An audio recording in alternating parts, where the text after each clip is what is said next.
I had seen at one point that Tupac and Ice Cube kind of had a situation. Tupac was accusing him of kind of taking his style. He said that "Bow Down" sounded something like "Hit 'Em Up," and I guess he went on a radio station and kind of spoke about it. Were you around during that? Yeah, I mean, I heard that and remember that statement, but to go in details on it right now, I don't really remember other than it was the song "Bow Down," and Pac took offense to it, the West Side Connection, or if it was Cube himself, and he felt like they were biting his style. But Pac was a little, he felt that way about some people at the time, which we learned. That's why I said, on the music stuff, let's deal with Mutal and what Mutal and all of them say about that, because we all have different opinions and different interpretations on things, and I don't want to try to be what I accuse a lot of people of being, opinionated instead of factual. I seen somewhere that Suge started managing Caution. The group Caution. Yeah. How did that come about? He was dissing. He was getting back at Ice Cube. Ice Cube, Caution was signed to Ice Cube.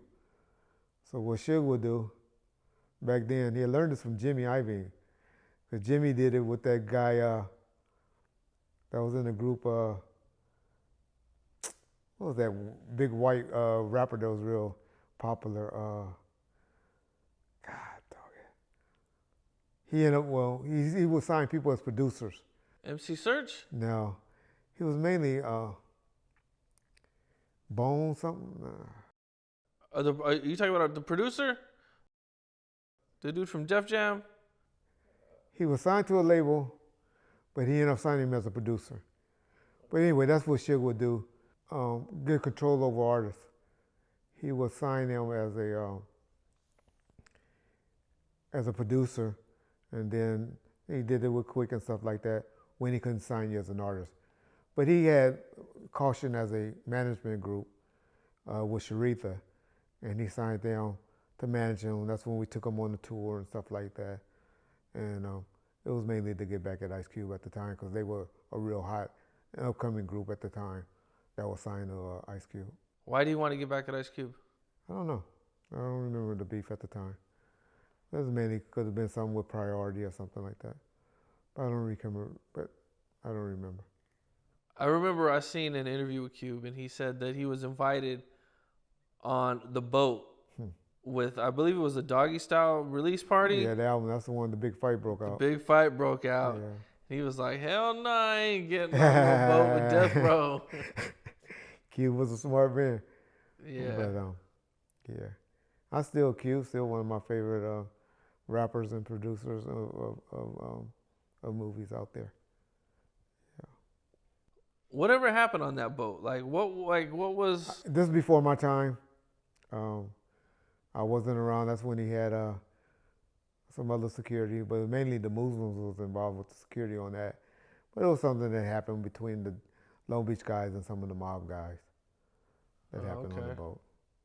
Now, this was something that we brought up before the interview, but 50 Cent had a situation with Suge, or were some dudes, Suge sent some dudes at 50 Cent at a video shoot?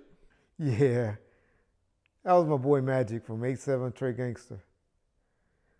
And so that was when Suge was out there pushing up on everybody. That's why Big Hugh and Suge kind of had a good relationship. Because they were trying to make everybody back in the mid-2000s that came to L.A., he had to pay. And he had this dude, Magic from 8-7 Gangster. That's what Magic was known for. He was always doing that to dudes or athletes. Came to L.A., he would push up on you on some money, for some money. And so he sent Magic and some of his homeboys to the video shoot to harass 50 Cent for whatever reason, probably because of the affiliation with Dre and him and, Interscope. But to believe it or not, this is why I believe to this day that Spider-Loc got the deal he got with 50. Because that's when Spider-Loc walked up to him and gave him a phone and said, "Oh, you got to take this call, homie. Somebody want to talk to you." And 50 Cent kind of walked away from him, got to his trailer, and got away from him.